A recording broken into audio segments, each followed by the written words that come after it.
This is Suit Up Sports. Suit Up Sports. Where opinions are as sharp as a tailored suit. No fluff, no gimmicks, just unfiltered, hard-hitting takes on sports and a whole lot more. It's time to suit up.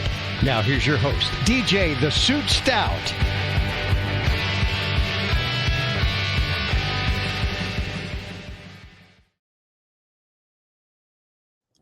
Welcome to Suit Up Sports. I'm DJ the Suit Stout. Welcoming back my boy, 10-year NFL vet, Frank Garcia. Tan, sunburn, Cabo, baby. I saw your video at Cabo Wabo, one of my favorite places. So I'm guessing you had a great time. They had an incredible band there.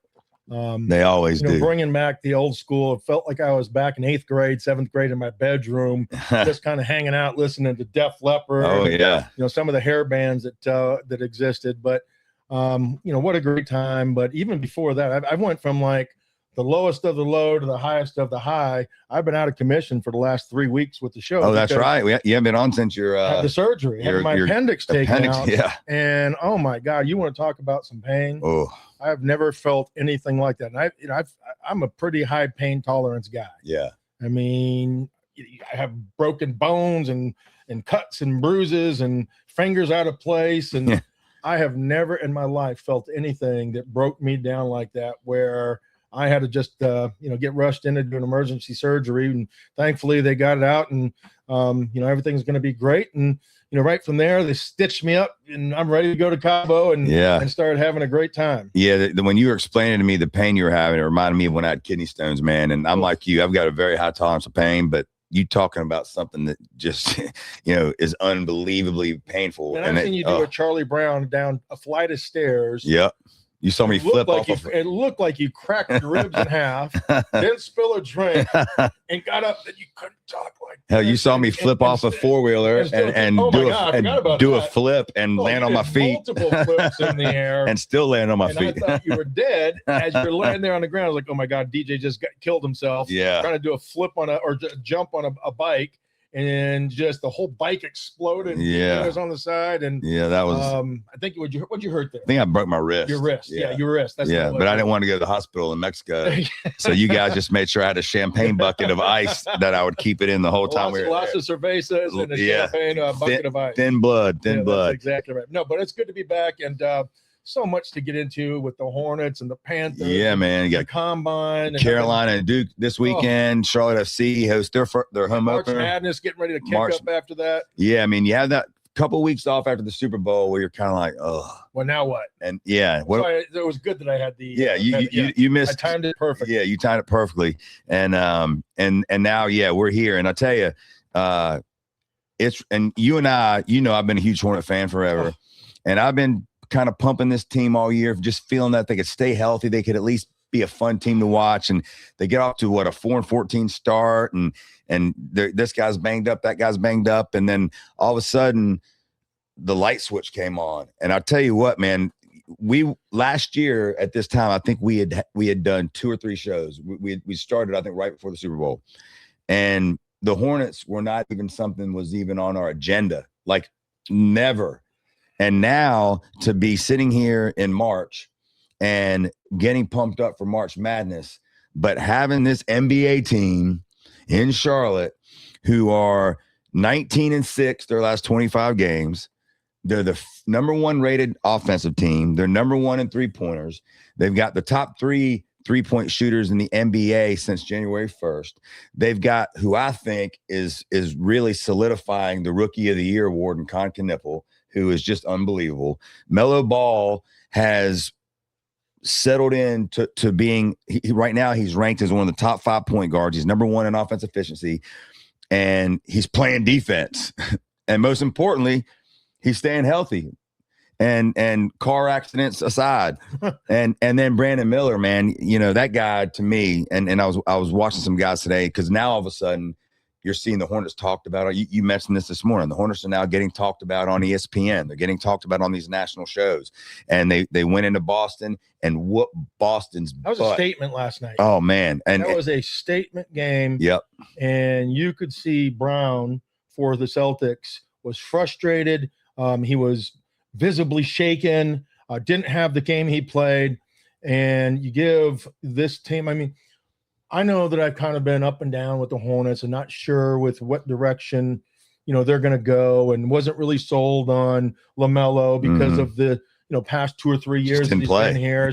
He's young. He doesn't care. He's always hurt. He's managing his minutes. He doesn't have what it takes to be a champion. All the things that we were criticizing him for, and those were all justified, for the way that I think that he handled those first couple of years. Insert Brandon Miller, he's kind of was the same type of thing, not really sure if he was going to be a guy that was going to be able to be reliable and consistent, and that was kind of the MO of the Hornets over the last year or so. Insert Kon Knueppel, right? And here comes this young kid from Duke that I think has overachieved and outperformed expectations that anybody without a doubt in the NBA could have for him. We all talked about Cooper Flagg and how we missed that boat when we weren't able to draft him. And you bring in a guy like Kon Knueppel, and you're like, okay, he's going to be an okay player. He played at Duke. He's an 18-year-old kid. We think he'll be at least a solid six man. He's going to try hard, shoot threes. But we're not sure if he's going to be able to keep up on defense and what type of offensive game he's going to have. And I'm not sure if by themselves individually they are superstar worthy players. I think LaMelo probably has the most upside of that because of his skills, his ball handling, his height, his ability to shoot with, different positions, and I think he's reining that in, and he's not just taking wild shots. I think a lot has to do with because he has players around him. But DJ, I'm going to tell you, those three together, you played a lot of basketball, a lot of sports growing up. And there's been times where you look at, even when you're playing in the YMCA, you're playing, a pickup basketball game, and you get a group where you have a run where you're like, ain't nobody beating us. Right. We got shooters. We got a guy that can slash. Yep. We have a guy that can rebound. Yep. We have a great blend of what it takes to be a great team. And it's not necessarily we have the best player on the planet or on the playground here, but we have a unit that really just meshes. They know how to move the ball. They know where they're going to be. They play superb basketball together. And it's really, really, I've got goosebumps. It's really, really good to see team basketball like it was in the 80s. Yeah. With the Lakers and the Celtics and, these teams that just knew where they were going to be. Those teams had great players, obviously. But, in today's NBA, it's just like everybody comes down, you watch a guy, you jack up a three, and you go and play defense if you don't make it, right? The toughness that this team has with Bridges and Ibate, I mean, they are playing, like a team. Yeah. And there's just no other way to say it. Right now, when the confidence that this team has, and you look at what they've done to some of these great teams, some of these top teams in the East. They've beat the last three NBA champions. They've beat all of them this year by over 15 points. They're going. I mean, they're sixth in a row or seventh in a double-digit victories. Yep. I mean, and these guys are 18, 19, 20 years old. Yeah, I mean, all of them are under 24. Knueppel's under 21. And you're right. I mean, I asked the question a week ago: is there a team that has three better players under the age of 24? And I don't think there is. Like, and I looked at all the rosters, and you'd see one, like you'd look at OKC. Well, you're gonna have a guy that might, he's better than, let's say, this guy. You're gonna have a guy, right? But to have three of them collectively, no way. And these guys, they're all long. And I think what this coach has brought, what Kon has inserted because of the youth, he's not going to. These other guys aren't going to let him show. Well, I think when Knueppel went and won summer league with the rookies, Charlotte won the summer league, and they played together, and you saw some glimpses of some of these guys, and then they get into training camp, and then they start the season, and I think I think Miller and Melo probably went, oh hell, like. I think it was a total culture change, and not just Knueppel. I think Sion James, he's the only player on the team that's played every game this year. Even Kalkbrenner, like that rookie class came in, and I think they changed the culture. And I think the Melo and Miller, two things. Number one, I think they said, well, man, if we want to keep that spotlight, We better get it going. We better play. Number two, I think, and you alluded to this a minute ago, I think they probably went, you know what? We don't have to do this by ourselves now. Melo didn't have to go out there and shoot 40 times a game. We've got a team that you can tell they're tight knit. They fight for each other. Look at the Detroit game. You know, when they played the toughest team in the league and proved we ain't taking your junk. And you know, it's just been a fun thing to watch. Great team basketball. Yeah. And in today's in sports today, especially in the NBA, it's the teams that went the furthest last year kind of did the same. Indiana, OKC, right? They had the great player, but they also played great defense. Mm-hmm. This defense or this team, you know, where even Melo, I mean, he is a mismatch for a lot of guards because of his height. Yeah. Right. Kon is a mismatch for a lot of guys because of his height. He can shoot over the top of them. You look at what Brandon Miller's able to do. Miller can score at all three phases too. I mean, he has a mid-range game. He's got a 3-point shot. I mean, great 3-point shot. And you see he's the most violent dunker they got on the team. Like, he can score at any phase of the game. And you've seen him play through the pain. I don't know if you know, last night he went for a dunk and probably hit his elbow or hit his wrist, yeah. And he was holding it. I guarantee if this team wasn't having the momentum that they had, he would have went to the bench and probably tapped out just to kind of save and preserve himself. But he played through that. Yeah. And that's what winning does. It cultivates winning. No doubt. And we haven't even talked about Diabate. Diabate, to me, he's great. He is like the Dennis Rodman for the Bulls. Yeah. He just does everything. He hustles. He gets rebounds. He's always working for tip balls. He plays great defense. He's tough. He's physical. And I don't care who he's playing. No, I mean, he might be playing the 7'4".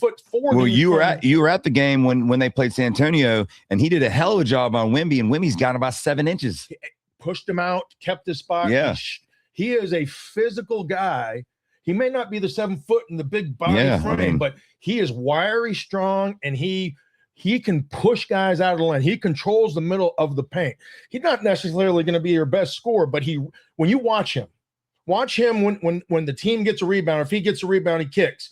He is the first guy down on every play, beating his man. Yeah, it's like inbred in him. It's like, I'm not going to maybe be the most athletic guy at this position, but I'm going to outwork you. Oh, no doubt. And that is contagious. Those types of things are contagious. And Miles Bridges has stepped it up as well. Yeah, he's always played hard and been a physical guy. He's been a consistent guy. He's probably been, over the last 5 or 6 years, the Hornets' most consistent player. Yeah. But I'm telling you, this team collectively right now, to me, they might be playing as – I don't know where they're going to end up with their seeding and their ranking. But if they continue and they continue to build confidence, I can see this team playing in the Eastern Conference Finals. Well, listen, somebody that I was watching this morning on ESPN said that they think the Hornets are playing the best basketball in the NBA right now. Of any team. And since January, of any team. They also said that it reminded them, and I didn't think about this, but it makes sense. Last year, around the same time, Indiana Pacers came out of nowhere and started beating everybody. And people were like, don't be surprised if this team makes it to the championship. And damn if they didn't do it. Well, let me say this as well, because this is what was hurting the Hornets, especially when you had the suspension of Diabate and Bridges. Yeah. There was no bench scoring, right? The depth. But if you insert those two guys, and now coming off the bench, you got Cole Brenner, Kobe White's and Cody White. Kobe White's been great. Has been what Trey Mann wasn't. Right. He was what the guy that his name's escaping me right now that we let go to get him. Right. The other Sexton could score sometimes in spurts coming off the bench. It was a good little backup, but he's not Kobe White. Kobe's legit. This guy could be a starter for this team very easily, and it gives you great rotations and lineups and adjustments. And when you get to the NBA Finals and when you get into the playoffs, the best teams have the ability to adjust and adapt and switch lineups. And this team has multiple sets. They can get big. They can get small, they can run, they can shoot, they can do it all. And they're built like a lot of these other teams, like what we saw with Indiana and OKC. They're all 6'7" plus, and they're all athletic and wiry. They can all knock down the three. They can dribble they can take you off the drive. I mean, it's just if you can't tell, I know. I'm as excited. I love to see it, man. I am looking forward to watching the Hornets game. I look for it on my TV now. Right. I never have. I haven't done that since gosh, when Kemba was here with, Al Jefferson and what was it, 2008? The Bobcats, yeah. Like 18 years ago. And here's what was interesting about the game against the Celtics. The Hornets model their game after the Celtics. Our coach came from the Celtics. We shoot a lot of threes just like the Celtics. So I was very curious to see how we matched up against them. And the Celtics have been on fire as well. They've been blowing people out.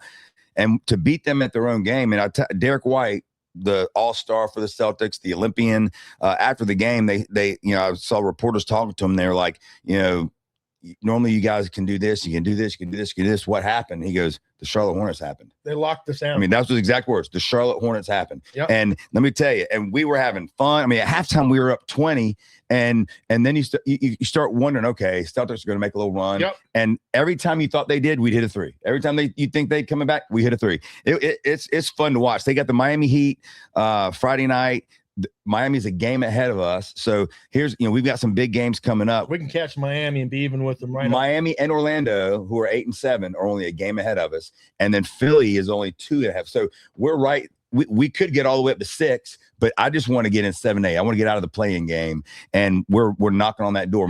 I'm not familiar. I mean, I know how many games are played in the season, but I'm not sure. I haven't really kept up with how many games we have left and how much gap we have. I think we have now. Where we? I think we have 21 games left. 21 games left, and we're a game behind Miami and Orlando. And we've won 10 games on the road in a row. Yep. We've won 6 games by double digits in a row. They were close, or they tied the franchise consecutive wins. Mm-hmm. This year. I mean, this is a record-breaking season, and the culture, as what we talked about when they won the G League, I believe it was. The Summer League. Summer League. When they won the Summer League, we didn't think, it's not. No, those things are important. It is, especially when you're the Hornets and you haven't won crap. When you've never won anything, to instill culture, to go out there and win, to compete, to practice, to win in practice, to win at this game, to win in this play. They are competing every single play. And what my hope is, but also my fear is that are we just outworking teams right now, and teams kind of relaxing and not letting their star players really go out and exerting themselves. And when it comes to the playoffs, as you know, and I know, as being a Hornets fan and a lifelong Suns fan, the referee and the NBA could very easily take over. Well, no doubt. And here's the thing. Look, we said this about the Panthers this year, about the Chicago Bears this year. The Hornets are arriving a little early to the party, right? Like no one expected us to be in this spot. And so getting in the playoffs, first of all, is going to be a huge step, like it was for the Panthers, and get a taste of that. Because like you just said, defense is played differently. It's, every team's bringing 100% every game. The referees call the game differently. So just getting that experience is going to be huge. But I'm telling you, when you can score the way this team can score, and it's not one guy, it's not two guys, it's not three guys, it's not, like you said, Bridges, and now Kobe White has filled a huge void off the bench. You can now even bring him in. We would have a problem when we would have 2 of those 3 big players out of the game. Now you never have to have, you put him in there with Melo or Kon or Miller. So they've rounded this roster out, and we haven't even talked about guys like Josh Green, who's having a hell of a year. Sion James, who you can bring in off the bench if you need a guy to go out there and lock down, or at least give anybody. He can guard any position, because of his athleticism and his size, and give you some minutes where you can rest some of your players. He's not going to go out there and kill you. He has the potential to knock down a shot and be a difference in a mismatch. Even Connaughton, who a lot of people, he rode the bench most of the year, but everyone's known he could shoot. People don't realize either, he had like the highest vertical in the history of the combine. He was also a pitcher at Notre Dame, was drafted like just a super athlete. And he's playing, 8 to 10 minutes a game now, and he's hitting threes. Yep. And I mean, they're locked in, and Coach Lee's done a great job. And I'll tell you what, they're fun to watch. Miami has had our number, so that's a big game tomorrow night. Then they've got Phoenix on Sunday. This isn't the same Hornets team. No, it's not. This isn't the teams of the past that Miami has had our number. Well, I just mean this year, but they haven't played us when we've been on this is on not this the run. Same team. So this, what this reminds me of? I'm going to tell you. I remember going back till 2001, and I'm not sure, I know what it was for this team that I'm referring to, but I'm not sure who that guy has been, or what has been the biggest difference maker for the Hornets, where they started developing confidence and belief. And I do think it's LaMelo taking that role, and this being his team. The shot that he made last night, It was the heat check, one step, foot, 30, 35 feet away from and the he basket, makes them all the time. And he has the circuit, but he's not taking those, as a fallback to just, we have no offense, so I might as well put the ball in my hand and shoot. It's, hey, listen, I'm going to do this, and I have the ability when necessary. But we played as the St. Louis Rams, and this is two different sports, so it's not going to be maybe equal apples to apples comparison. But we played the St. Louis Rams, when they had Bledsoe, not Bledsoe, Warner? No, when we had Warner, when the Rams had their quarterback, and then Tom Brady came in. Oh, it was Bledsoe, yeah. It was Bledsoe. I thought so. So when we played them with Bledsoe and we beat the brakes off of them, and we took a knee up 15 points at their place about 4 weeks before, Tom Brady. Yep. Right? And they started building momentum. The defense started playing better. They started having a confidence. They started playing harder. They won some close games. They had the moment. This Hornets team reminds me, and I remember going into the Super Bowl and Mike Martz specifically saying, this isn't the same team we played 2 months ago, or a month and a half ago. Yeah. Where we pretty much boat raced them. We boat raced them at their place. Yeah. This is a completely different team. They have found something. He mentioned Tom Brady. They have found something in that young quarterback, and I'm not sure if it's necessarily that he's just out there making plays, but there's a swag about them and the way they're playing. So beware when we're preparing this week that this is not the same team, and that 12 is a pretty damn good player. Yeah. I'm not sure who that guy has been for the Hornets, but that's the feel of what this team and the momentum that they're building towards, coming down this home stretch, before they make the playoffs. And I could very easily see them being, where's the number 4 team in the East right now? Who would that? New York? Philly 6, New York. You got Orlando. So you got Boston, New York. Number 1 is Detroit. Then New York, Boston, and we're missing one. I'm not sure who it is. Yeah, I'll think of it. But when you start looking at where the mountain that they're climbing, they may not get to that point because there's just not enough time left. But I very easily could see them. Cavaliers and the Raptors. Yeah, I could very easily see them being a 5 seed for sure. Well, I tell you, it's been fun to watch, man, and my Hornet fever is back, and I know a lot of people who were big Hornet fans are now back on the train, because we always say Charlotte fans are great, but we've gone so long with having crap products that now the Panthers made the playoffs, Charlotte FC made the playoffs, and now the Hornets are knocking on that door and playing as well as anybody. So I'm excited to watch the game against Miami, and then they play Phoenix on Sunday night. Phoenix is a solid team as well, so we'll see what happens. But I just want to know, I mean, I ask this question to our group all the time when we're talking. How the hell did Duke lose a game last year? I know. You got Cooper Flagg, who's lighting up, arguably, one of the best upcoming superstars in this league, as advertised. There's games where he goes off and other players are just like, this guy's a dog. Yeah. Right? They're comparing him to Larry Bird in his first year. Mm-hmm. And these are other, NBA players. I saw a comparison the other day of Larry Bird's stats his first year compared to Knueppel's stats first year. And it's uncanny. It's a completely different game, but right. Yeah. We all but understood, it is uncanny. Understood as players who Larry Bird was. Oh yeah. Well, back then they weren't shooting 53s a game. And the fact that you're even being mentioned in the same breath is probably one of the top 5 greatest players in the game as a rookie shows you the level of what he's living up to. And he smashed the rookie 3-point record already. Smashed it. But you have him, you have Knueppel, you have the center for Maliwatch, who was a top 10 player. Who had to throw off the backboard for a dunk the other night in the game. That was crazy. Just the most athletic group of They lost players. Because they couldn't get the freaking ball in bounds for the last 7 minutes of the game. Right. That's why they lost. Damn, Shire. Get the ball in bounds. It was a historic loss to Houston, who and that's what you start wondering.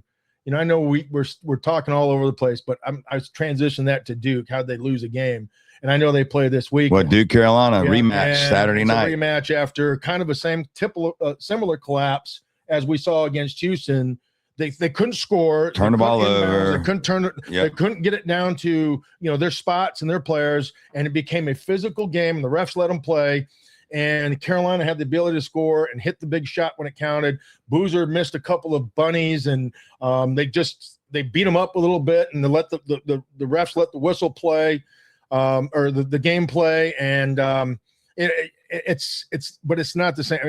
I mean, the question I'm asking, I guess, is Shire, is he an elite coach because he's had elite talent last year for sure? Yeah, oh yeah. I mean, if Kay is coaching that team, you think they lose to Houston? I doubt they would have lost, but I think Shire is a damn good coach. I think he's a damn good coach. And I think that he being a young head coach is learning as he goes too. I would bet you that they don't have problems getting the ball in bounds anymore. Yeah. And this Duke Carolina matchup is obviously going to be different. Number one, it's in Cameron. Number two, Caleb Wilson's a game time decision, and Caleb Wilson owned the first half of that first game. I mean, I think he had 16 points at halftime. Well, you have to also remember too the foul trouble that Carolina. All of our big guys were in. Yep, no doubt. Boozer and Gumba were in foul trouble. But so definitely a different game. But also since that game, Duke has been on fire, and they're the number one team in the country right now. No doubt. And they just won the conference. They've sealed that up. Beat Michigan in a hard. That Michigan Duke game, I don't know if you saw that. I didn't get to see it. I was traveling. You were on a plane. That reminded me of Duke, Michigan back, when during the 90s. Well, here's the thing with Duke. When they lost to Carolina, and the one issue that I had with Duke, and even through that game, the whole season, was that I felt like Boozer, you can go ahead and write down 25 and 12. Consistent. You can just write it down. When Ingram was hitting the shots, we're going to be in good shape. When Ingram hits his shots, a different team. No doubt. I mean, they are the national championship And then team. Foster, he has games where he's really good, and against Carolina, he turned the ball over. He couldn't make a shot. But to me, the difference in this Duke team since that Carolina game is Sarr.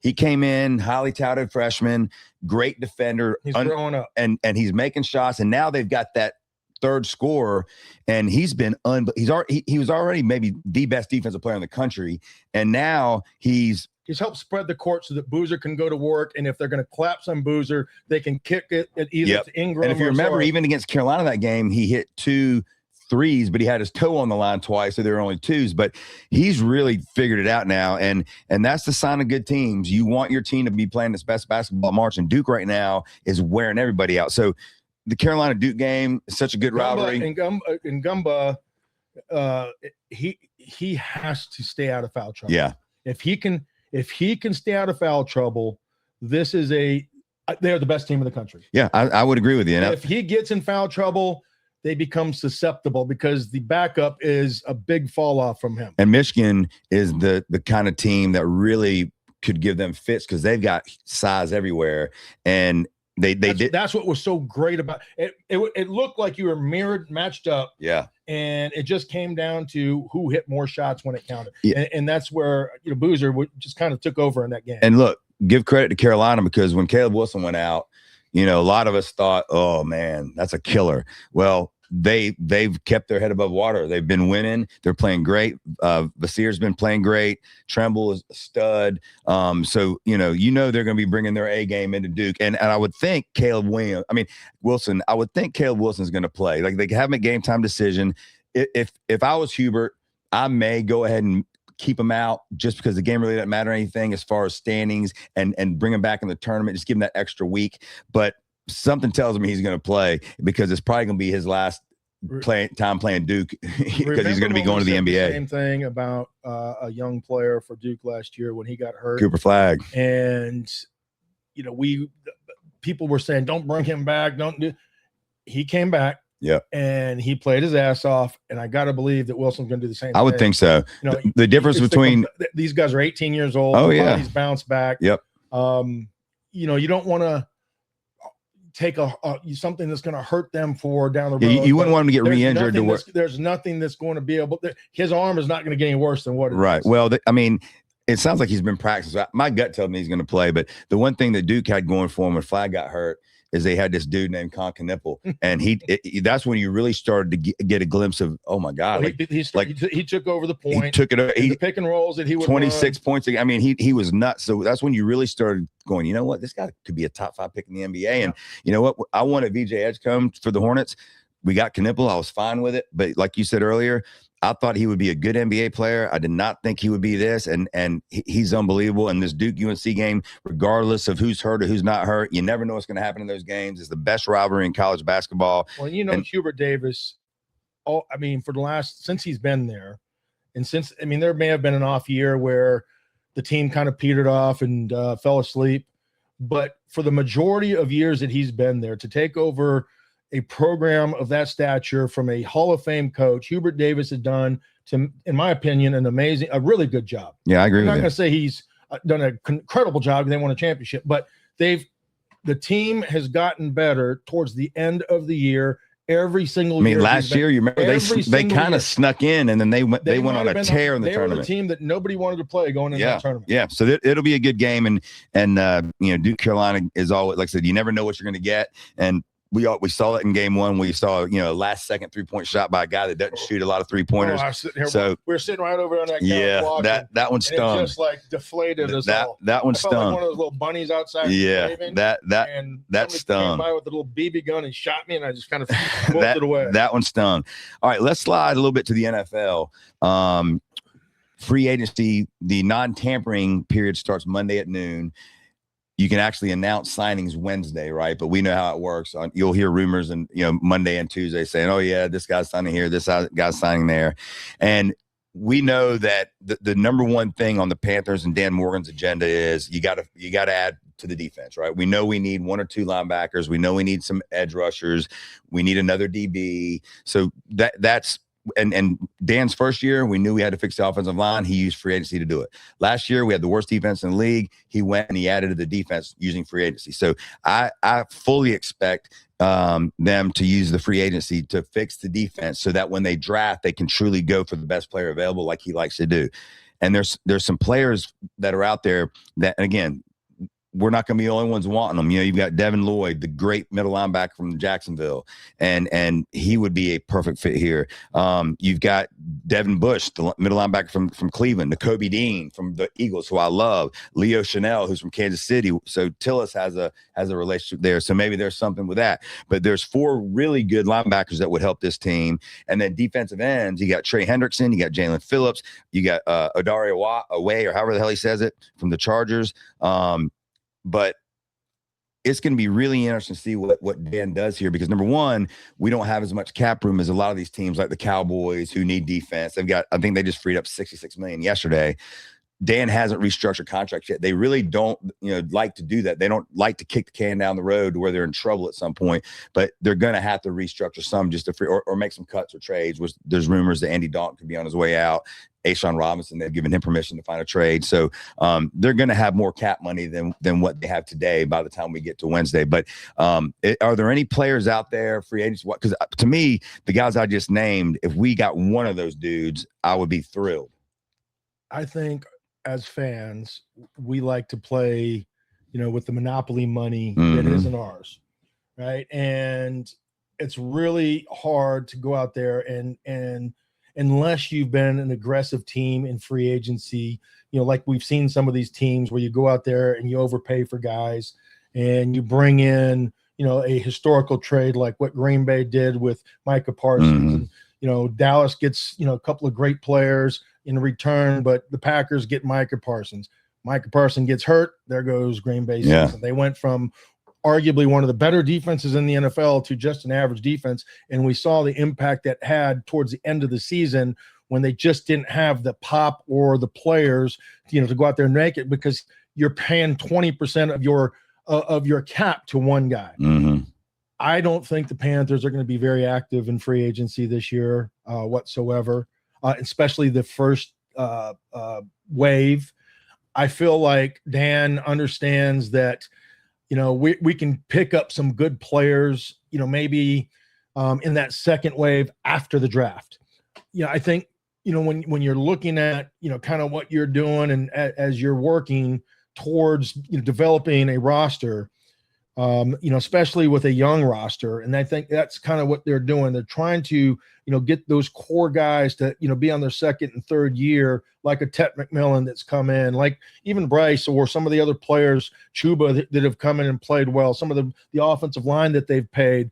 to go out there and be impactful for this team. If you're going to pay, I think you pay those guys, mid-tier money for consistency. They're going to show up every day, and they're going to be the meat and potatoes of this team.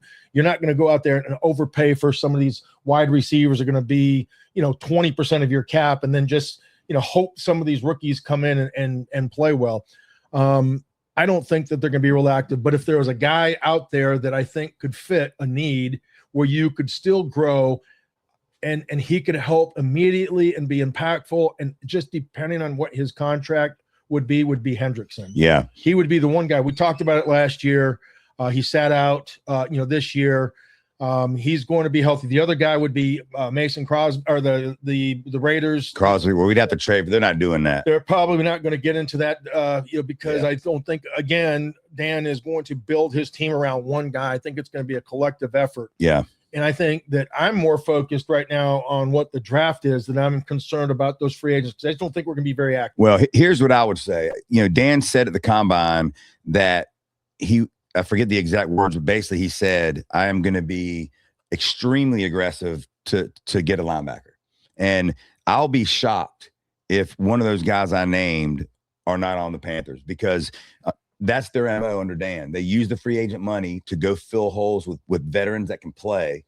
So I say offensive guards, right? And the defensive tackle last year, and they've went the cheap route on linebackers since Dan's been here, with Roseboom, and I forget the guy the year before that. So my gut tells me that by the time we get to the draft, our middle linebacker is going to be solved. And you've seen the linebackers that are coming out this year. No doubt. But I just think that these could be generational players who have excelled on arguably one of the top three defenses in the last 2 or 3 years, when they've been there for Ohio State. And, Sonny Styles and Verl Reese. But the problem is neither one of those guys will be there at 19. Okay. They ain't going to be there. So if you're going to be extremely aggressive. Well, yeah, you could trade up. You could trade up. You'd have to trade up probably into the top 7 to get them. I don't know if they're going to be that high. Linebackers. A lot of people right now have Styles going to the Giants at 5. As good as they are. And Reese going to the Jets at 2. I'm sorry, as good as they are, right?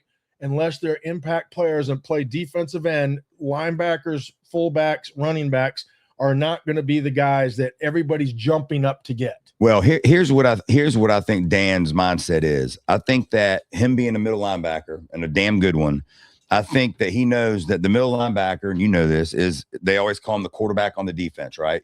And I think Dan would probably feel a lot better about his defense next year if he has a veteran player who's been there and done it to be the quarterback of the defense, as opposed to taking a rookie who, like we saw Scorton this year have a damn good rookie year at defensive end, but he was learning on the go. I think at middle linebacker, Dan was inconsistent. Right. He came on towards the end of the season. Yeah, and he saw the flashes of him exploding across the line, running down guys. Yeah, I mean, against the Ram, he had several games where he was great.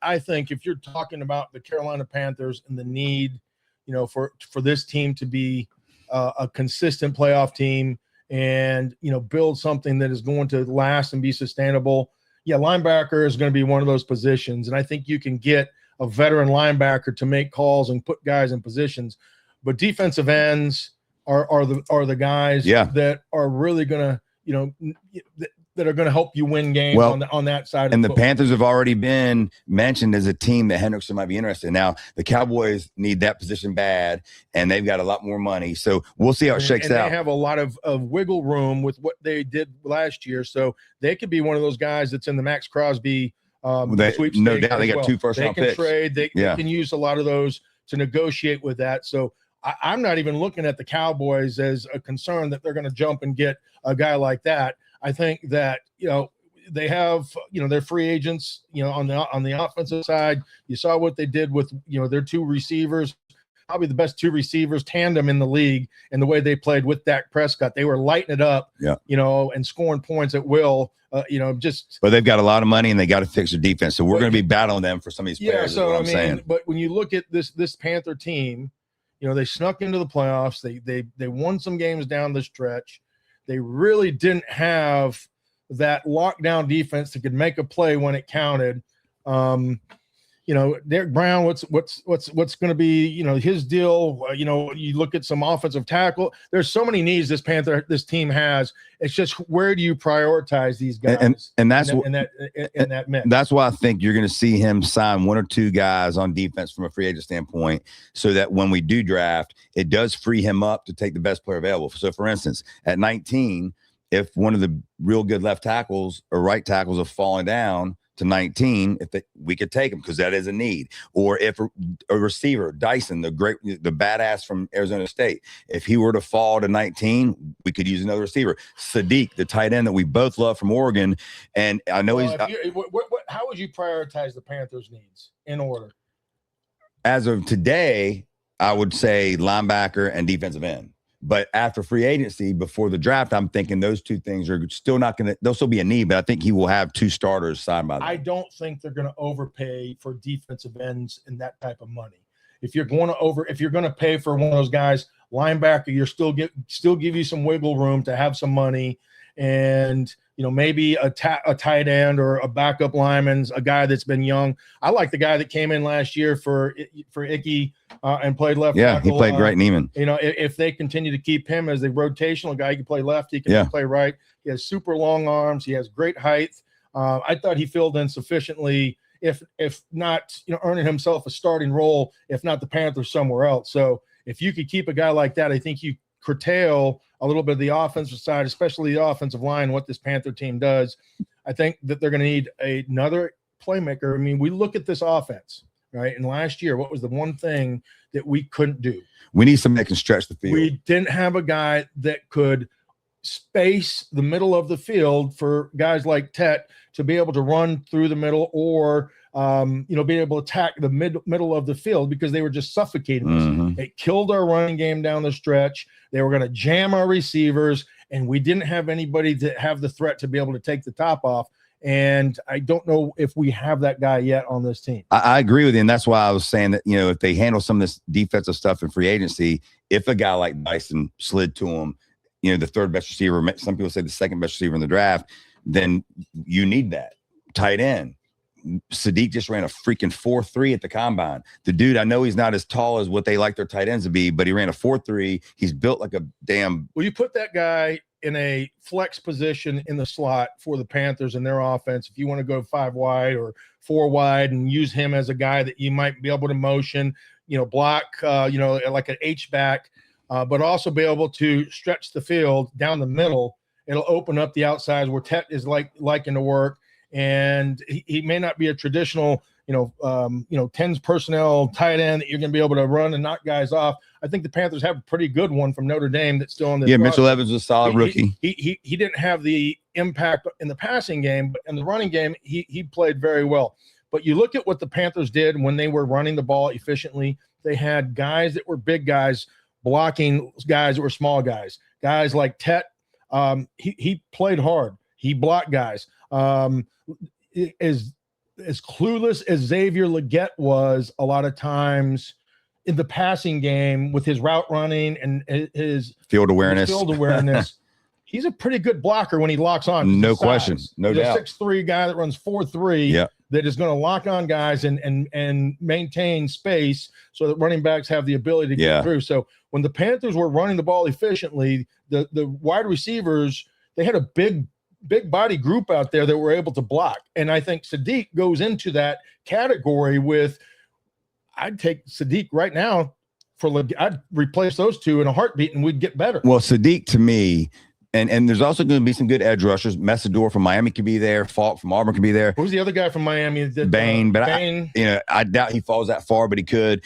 So there would be some good edge rushers there. There's some good D tackles there. You got Peters from Clemson. You got the kid from Florida. I'm not taking any Clemson guys on defense. They were so bad. Panthers have never drafted one. So I tell you, the guy that I love that played his ass off in the playoffs, and especially against guys like the kid from Ohio, from Indiana, the center and the 2 guards, they're as physical a group as you're going to find. And the kid from Miami, I thought he manhandled them a couple of times and made some explosive plays. He reminds me of a big guy, Dan Wilkinson, guy in the middle that can just be explosive and disruptive. Chester McLaughlin when he wanted to go. A Russell Maryland. He more reminded me of Russell Maryland. And if you remember me saying, since we watched that Miami team, that defensive front four was as good as those teams back in the 80s when Russell Maryland and those guys, Copeland, they were dominating players. Here's the reason why I would have no problem taking Sadiq at 19. You can't name me a good playoff football team that doesn't have a damn good tight end, and in most cases, two of them. And in some cases, like St. Louis or LA Rams, you got three of them. And we've got, Tremble solid. Mitchell Evans had a solid rookie year, but we don't have that guy that's a pass catching machine. Sadiq is a pass catching machine. And like I said, when you have a tight end that runs a 4-3, imagine the mismatches he's going to create for linebackers. Look at the championship teams over the last several years. I mean, not even championship, just the teams with the better playoff records. I mean, you got the long-haired guy from San Francisco. I can't believe his name's escaping me right now.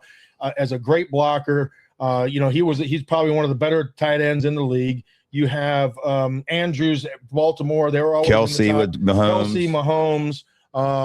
You can go on and on down the list with guys that were playmakers that were consistently making the playoffs. And I do feel like that position has become an impact position because you can create mismatches with teams playing a lot of nickel defense. You have a big guy that's be able to use separation and also lock on and block those guys.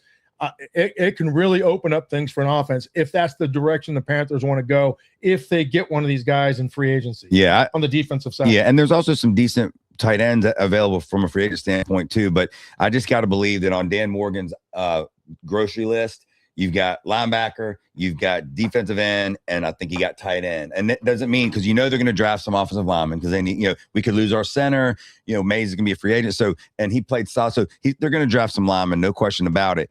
But tight end to me has got to be on there. And then a game-changing, fast, field-stretching wide receiver. And you don't have to get that in the first round, but they're going to have to get a guy that's got speed burners that can stretch his field. And if you have a good tight end run in the middle of it, especially one that runs 4-3, it's going to do a lot for Bryce Young. No doubt about it. We've been talking about it for 3 years now with Brock Bowers coming out. And right.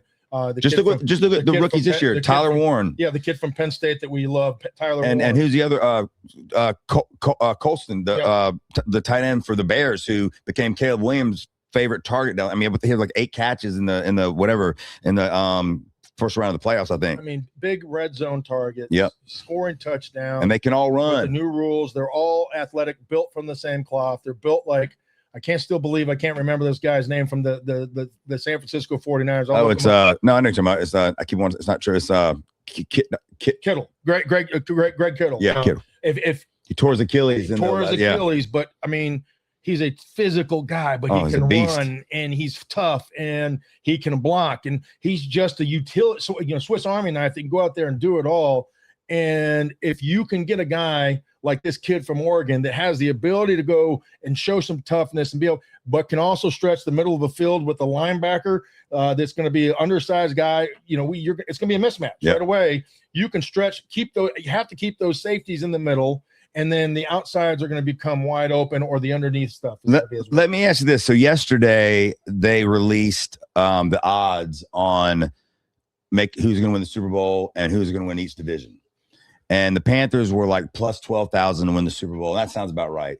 But for the division, for the NFC South, the Panthers were the 4th lowest. So it was Tampa first. You know what their over and under is on wins? 6.5, right? 6.5. Yeah. I took out a small loan and I put it on the over for the Panthers because I do feel like they are going to have some momentum. I do think that New Orleans is going to have a little bit of a momentum going in with the new quarterback. They were the second highest odds because of the quarterback and the belief that they think that this guy's going to be able to make things happen. And the fact that they beat us twice. Atlanta is probably the one team below us. Tampa is going to get better when they get healthy. Evans is going to be there the entire year. Well, I don't know. He's a free agent. They're saying he's probably gone. Okay, well, if he's gone, then but they've got receivers. Baker Mayfield. They've got the offense. They've got Godwin and McClellan. They got players. You start looking at the teams that we're playing. they're not giving us any credit because Bryce Young is still the same quarterback. And Bryce Young is not going to scare people or make other people believe that he's going to elevate a team. He is a system guy, like I've been saying the entire time. He's about where he's going to be. Right? He's making good decisions. He throws. His numbers have gotten better every year. Numbers have gotten better. At the beginning of the season, he's not done very well, for whatever reason, but he needs guys around him to be good, right? He's a, average starting quarterback in this league that is not going to excite anybody to say, I'm excited.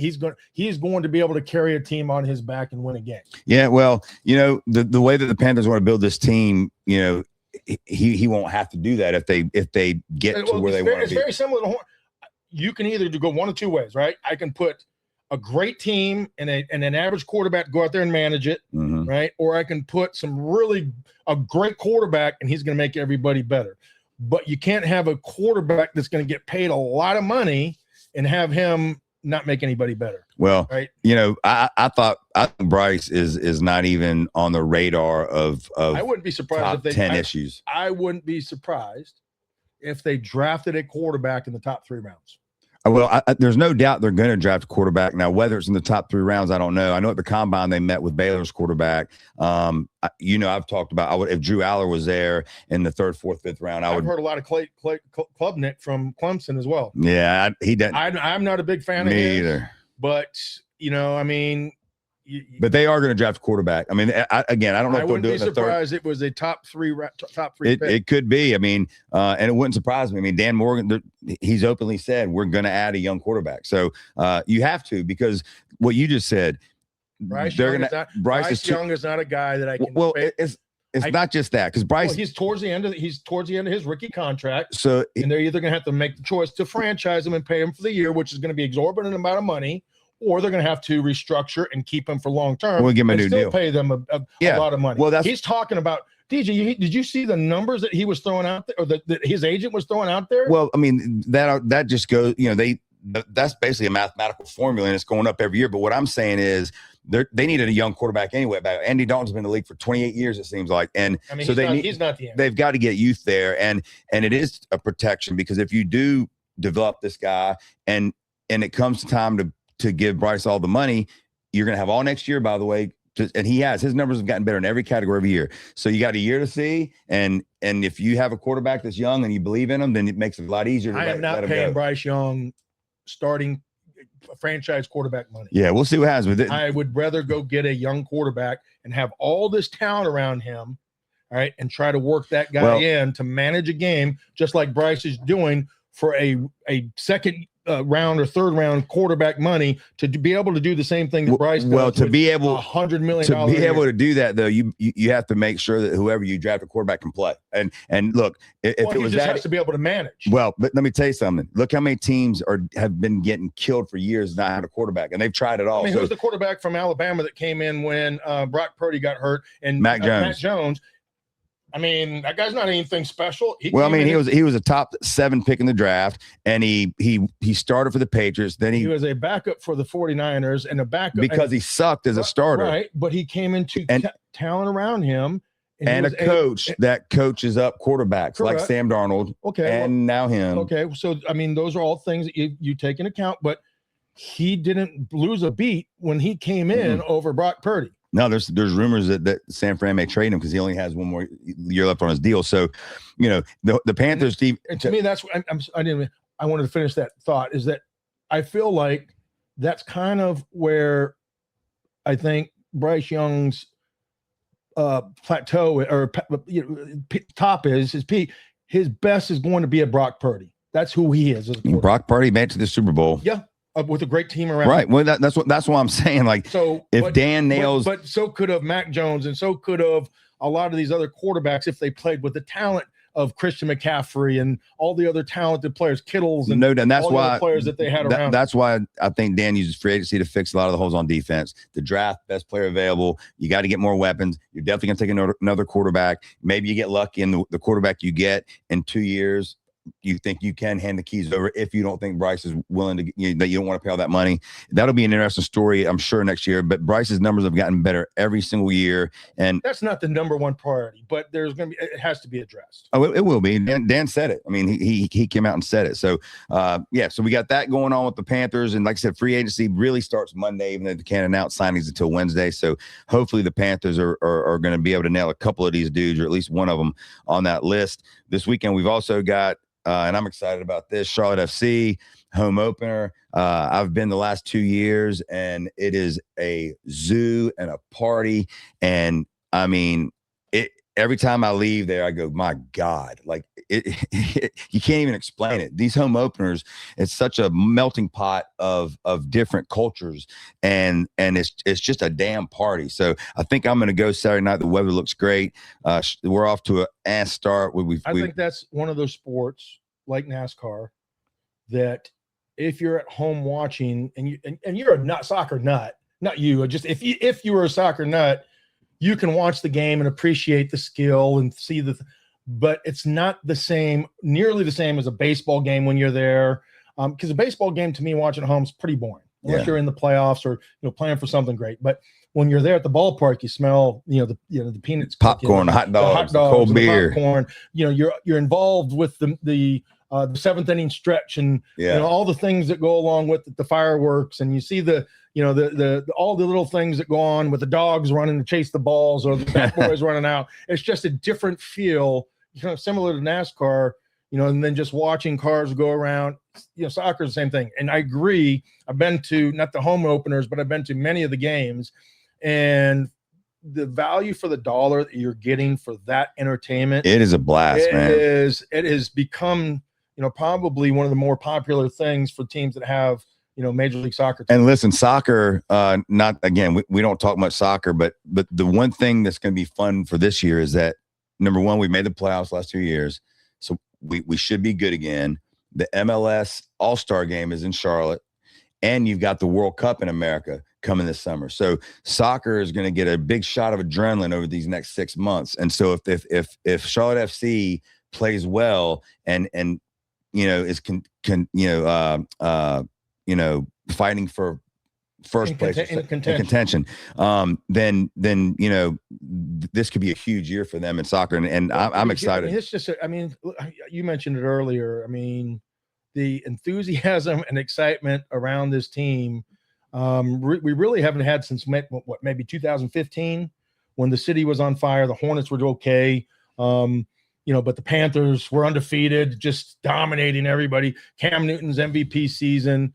Hey, listen, if the Hornets make the playoffs, when the Hornets make the playoffs this year, that will be the first time that the Panthers, Charlotte FC, and the Hornets all made the playoffs in the same year.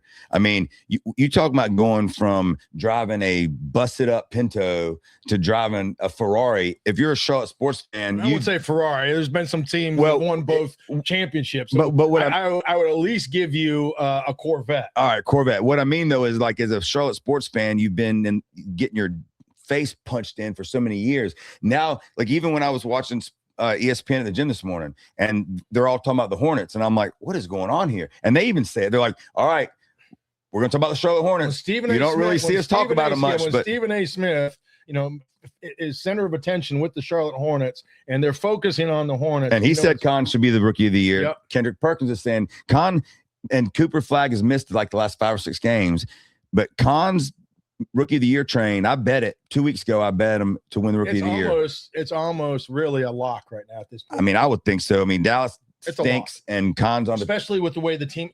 Not only is he trending upwards with his numbers and his stats, the team is winning at a rate that they've never won at before. Right. And a lot of people are saying, as you pointed out earlier, they're playing better than any team in the NBA right now. Anybody. And he's a big factor of that. He's got to be rookie of the year. I would agree with you. It's a lot. Hornets Heat Friday night, Hornets Suns Sunday night, Carolina Duke Saturday night at 6:00. That always ends the ACC season. Then we've got March Madness coming right at us in about 3 days after that. We need to find our way back to Vegas. Yeah, I actually am going, but not to do the podcast. I'll tell you that just happened. We all might be going. Well, come on. And by the way, I will need a wingman. So my wife and one of our clients are going to see Jennifer Lopez at concert, and you can guarantee you one place DJ won't be, and that's at Jennifer Lopez's concert. I know. So She has a pretty fat little. Yeah, well, I can watch that on TV. I can watch that on the interwebs. Yeah. All right, everybody, have a good weekend. Enjoy your sports. Big D, thank you for all your help.